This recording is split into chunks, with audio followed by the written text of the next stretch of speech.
What's up, everybody? Or another massive event, big pay-per-view headliner, $6 million gate, all these things. I mean, do you still get fired up about stuff like this as something special, or is this is just business for you these days? Since I signed on to fight professionally at 18, and I knew since I did that journey that nothing be like on the personal level. Reason being, fight night, nothing's personal, man, and still nothing is personal. This is as close as it gets to personal. There's one individual that I'm gonna break his face shortly. But there's nothing personal, and this is always awesome, because I know this leads to me selling more pay-per-views. This leads to me representing myself and my people and all that. So it never gets boring, man. It's always still fun, man. I love what I do. In just a couple months, in under a year, it'll be 20 years professionally. And this is something you can fact check online. You can have the Instagram fact checkers go fact check me. I've been fighting now 20 years professionally very shortly, So I love what I do. I wouldn't be doing this if it was just for the money or just for the interviews, Yeah.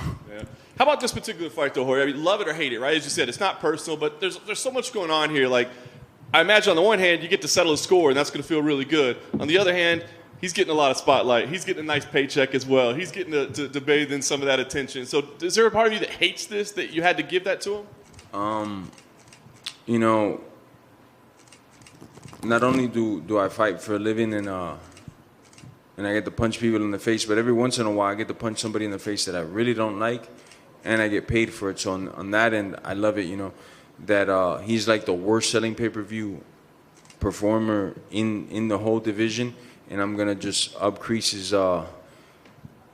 his namesake, But at the same time, I'm going to send him to the hospital, Ben Askren style, so what's a good... And anyways, he doesn't get pay-per-views, so it's really like a lose-lose. He's going to get his flat fee and all that, but he doesn't get pay-per-views. So it's like 3 times, Tactically speaking, obviously, we know you guys spend a lot of time training together. So I do wonder, what advantages do you take out of that time together? I mean, is there something that you know about, whether it be psychological, whether it be about tactical, whether it be about, his approach to things? Is there anything that you take out of that time that you had together that you can use? I've never quit on a session, right? Like when me and him go, I've never quit, no matter how much. If it was a wrestling session, no punches involved, and he just beat me up wrestling, I never quit. He's quit when we're going strikes, and from body blows and stuff like that. He's gotten upset, taken his gloves off, walked out of the cage. He's had to have the coaches talk to him and say, hey, man, it's just training, relax, you're getting a little bit too heated, just get back in there, it's all good. I've never done that, I'll take my ass whooping like a man, and I'll give my ass whooping like a man. Like I've said in numerous interviews, he could be an all right hammer. That he could do. He can never play the nail role. And as soon as things don't start to go his way, man, he quickly unfolds. It's a snowball effect. We've seen him. You'll see the facial expressions he makes when things ain't going his way. With Woodley Alves wasn't giving in to him and put him in a little guillotine before he could even sink it in tapped, It's just, it's the nature of the beast. He's a good hammer, but never a nail. Last thing for me, we saw after his last fight him kind of say, Usman, it was just about business and money. I mean, you win this fight, he gets up and says, hey, Jorge, we was just selling pay-per-views. It's all good. Do you accept that from him? He knows me like through and through, He would never dare do that. He wouldn't get close to me in any circumference or anything like that. He wouldn't put himself at a chance where I could end his ass again, Especially because he's talked about my kids. My kids don't do a pay-per-view sell. Like, people ain't tuning, he's talking about his kids, I'm really going to tune in now. He talked about Usman's dad, I don't know how many times, calling him all types of things, Usman's mom. And then you're going to say it's just business, I'm selling pay-per-view, I love you, bro. When he had said for months, I'll never shake this guy's hand. That shows how much of a coward he is, what a snake he is, bro. He'll say whatever and whenever. And then when the light's on him, when it's time to be a man about it, he does what he does. I can't respect him in any way, shape, or form, man. And kind of like Ben Askren, like I don't care for Ben Askren. And if Ben Askren we're in a place and he says something to me, then we could either fight or not. If he's cool, I'll be cool, or we could fight. But with Colby, it'll always, for as long as we both live, will always be a problem. Just because he mentioned my religion, just because he mentioned my kids. And I think for future generations, I don't want the 10-year-olds that are going to be in the sport taking over in the future thinking that's how you sell pay-per-views. Because, again, I say he is the worst-selling pay-per-view guy. Even with all his antics and talking about everything under the sun, doesn't sell no pay-per-view, so obviously it doesn't work, Jorge, do you look at Colby now, and from that guy who used to live with you, do you even recognize him, or is he completely 100% changed as a person? It's not that he's changed as a person, because the only thing shittier than his current act is his real self, would take my coach. My coach went with him to Brazil. My coach coached him in his amateur fights all the way to he fought RDA, and we were both in his corner cheering him on for him to get that belt. And as soon as he had the chance to like do right, pay this guy, man, because he's been with you 4 or 5 years, hasn't made a penny. Now you finally earned some coin. Pay this guy back. What did he do? You paid him $0, you know. So I don't know, man, what to tell you. He's just as as he was then, and it's just a little bit more personified for the TV. It's a little bit more glorified for the TV how he could be. I'm sure he left everybody here with a bad taste in their mouth. You guys don't have to all agree at once, but nobody could stand the guy, you know. It's just bad antics after bad antics. Then after that, when he's in the corner, the UFC was going to cut me. The UFC was going to cut me, so I had to change my whole persona. You're still not selling no pay-per-views, bro. You know, and then just 6-7 months ago, I got the video clip here somewhere. If somebody wants to play it. Jorge Masvidal's my best friend. Jorge Masvidal's my best friend. You ain't never heard me say that on tape. But what happened, man? Because 6, 7, 8 months ago, he was saying I was his best friend. What happened, bro? What, you didn't pay my coach and I didn't like that? You know, you f***ing coward. Is there an argument? People always say, like, oh, Colby's just playing a character. But if you're playing a character all the time, at what point are you not even playing a character anymore? At what point are you just that person?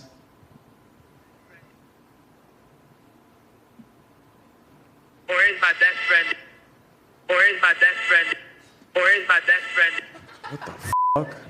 That was like 8 months ago, bro. What the fuck is wrong with you, bro? You ain't never heard me say that on video. Why was he saying that? Because I was already a household name, a star. So he's just trying to align himself with that.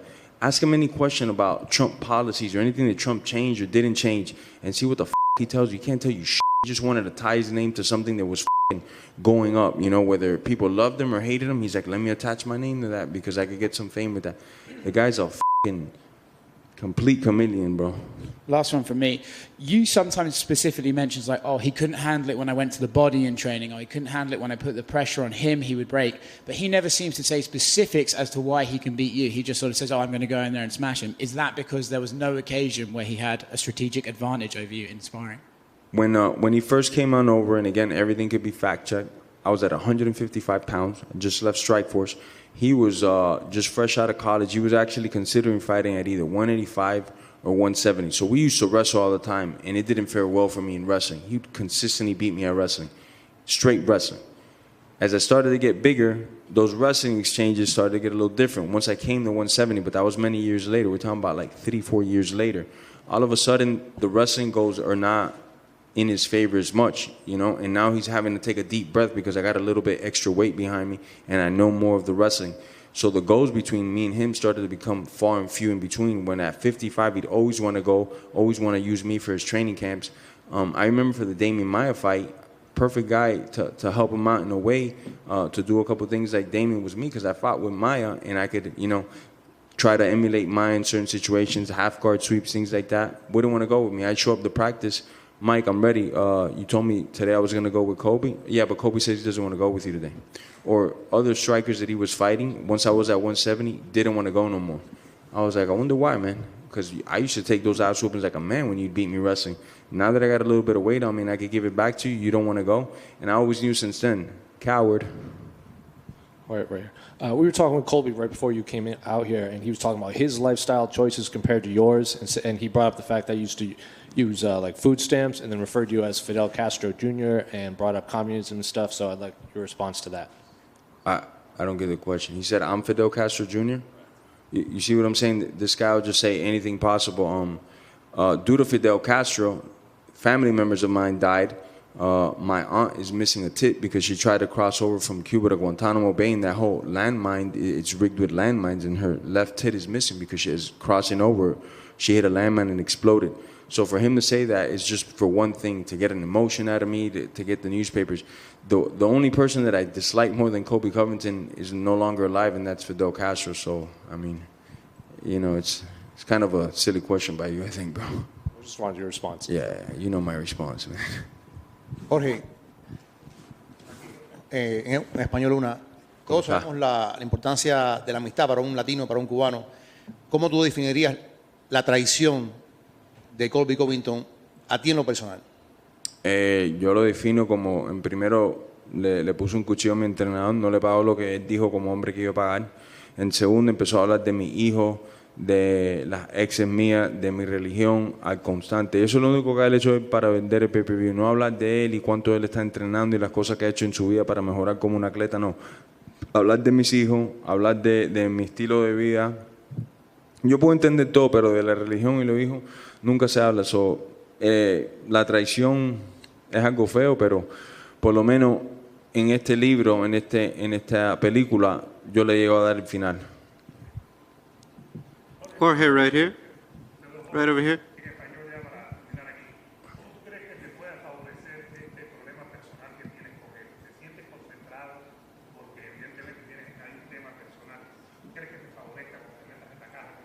Me favorece porque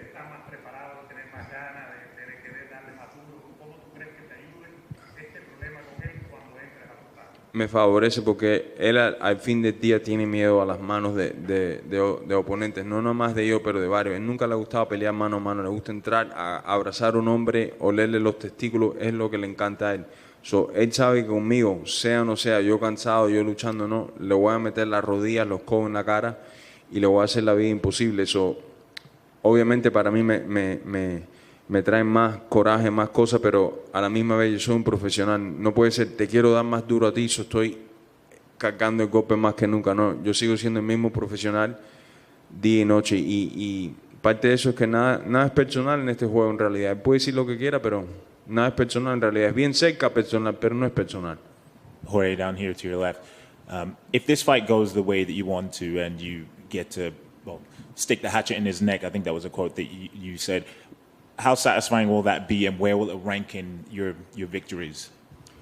In my victories, it'll rank, it'll put me as the number one contender. I'll be competing for the title shortly after, so that's definitely a plus, But as far as like having beaten great fighters and stuff, I wouldn't even talk to my grandkids about this guy, It'd just be some personal stuff, and yeah, I beat this guy up and some dude I never really liked, and that's it. But as far as accomplishments go, nah, he won't rank on there as far as accomplishments. I don't like his style, how he fights. I think I'm going to make it look very easy come Saturday night, and people are not going to even give me credit. They're going to be like, yeah, I guess Masvidal was right. Colby's overrated, overranked, and fucking a piece of shit individual. Jorge, right here. Jorge, you've talked about the insecurities you feel like you've brought out in Colby. Has there ever been any insecurities he ever brought out in you, whether when you first started training or anywhere else? I wouldn't say insecurities, but I knew he wrestled since he was 7 years old. I didn't come into wrestling until much later, till I started MMA. I wouldn't say insecurities, but strong, like, hey, I know I'm not great in this department. Let me get better at it. I'll keep going with this individual, but insecurities is not something that guy could bring out of me. People talk about how you guys going to keep the emotions in check. Can you describe what do you think you're going to feel when the ref finally says go on Saturday night and you can finally put hands on him? Just another fight, man. Like I've said, there's a lot of emotions, but those will be left for after the fight. Maybe I'll cheer a little bit harder. Maybe I'll eat more cheeseburgers after. But really, man, when you're in there, I don't care about nothing else. My whole life leads to that, and I've been a professional now for 19 years. It's not going to change on that night. I'm not going to, oh my gosh, it's this guy that I hate, and cock my hand back a little further to try to hit a little harder. Nah, it's just business, man. Ain't nothing personal. This is as close as it comes to personal, but ain't nothing personal in this shit. There's a bunch of scumbags that I've already dealt with prior to Colby. None at this level, but there's a bunch that I've dealt with before Colby, and there'll be a bunch more after. None of them are going to take it personal. This is just a chapter in my life. Jorge, another one here. You cooked up a special plan for Ben Askren, and it came off in viral fashion. Do you have a similar one for Colby? I got a very similar plan for Colby. It starts violent and it ends even more violent. Jorge at the back. Hey, what's up, mate? How you doing, man? Has this fight gone past the point of no return in terms of you two ever becoming friends again? My kids mean a lot to me. My daughter's 13 years old. She's like online. I can't, control her every second of the day. So she goes on the phone. She sees things like, why is this person talking about it? Why are we getting brought up? Those type of things, I'll never let that slide in my life, man. I mean, we could be both of us in a very bad situation where we could maybe help each other to get out of the situation. And I would say, nah, we both die here. Like in a sinking ship, I'm causing a fist fight right there with him, and we both die. So if Colby extends a hand after the fight, is it super necessary that you don't shake it? He's not going to come shake my hand under no circumstances. I'll tell you the first thing why, because he's going to be headed to the hospital. All you guys are going to prophesize it now are going to put Monday morning, Colby Covington still in critical condition, might not make it. That's all I'm trying to do, man. All right, back here. The fight's on 305 day. He's calling himself the King of Miami. Do you have extra motivation to put on for your city on Saturday? Again, the delusions that talk about this guy's from Oregon, moved to Florida, not even Miami, moved to Florida when he was 28 years old, lives in like Fort Lauderdale or something like that, doesn't even live in Miami. So for me to even address that, it's like wasting. It's like me saying I'm the king of England, you know? It's just fucking, people are gonna laugh me out of death, you know what I'm saying? It's the same exact thing with this guy. Ain't nobody with my city supports this guy, looks at this guy and goes, oh yeah, this is one of our representatives. Quite opposite, the opposite, you know? He doesn't like to go out of Miami too much because, man, shit might happen to his ass. And after this fight, I'm telling you, he might not be allowed in the city because I get a lot of phone calls constantly where this guy's at, and people asking me, green light this guy? I said, no, nobody can touch this guy but me. But after the fight, he belongs to the city. He'll see where he really stands after the fight. Thank you, everybody. Get ready for some violence on Saturday, man. My Van Gogh's going to be up.